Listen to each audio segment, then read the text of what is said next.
Face à face ce matin entre le président de la CENI, celui du Conseil supérieur de la communication et les missions internationales d'observation d'élections. À ces observateurs, la CENI et le CSC ont fait le point de l'organisation des élections de dimanche.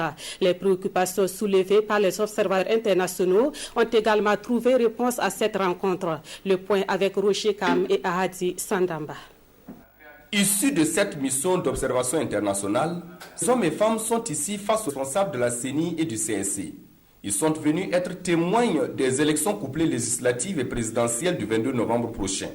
Et pour ce faire, ils doivent s'imprégner des réalités du terrain ainsi que du niveau des préparatifs.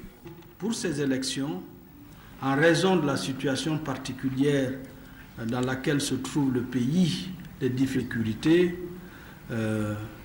le comité de sécurité a mis en place ce qu'on peut appeler des bulles de sécurité à l'intérieur desquelles nous souhaitons que vous puissiez vous mouvoir facilement. Mais en général, les observateurs aiment avoir la liberté d'aller où ils veulent, de choisir leur bureau de vote et de faire les constatations qui sont les leurs. Ça aussi, on va organiser pour vous. Après les échanges, les observateurs félicitent la et le CSC pour le travail abattu. Nos premières préoccupations ont été vraiment prises en compte.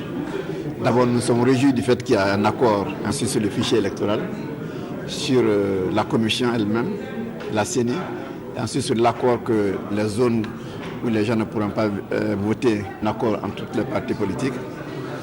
Nous avons soulevé quelques inquiétudes concernant le vote des déplacés. Et ceci a été bien expliqué.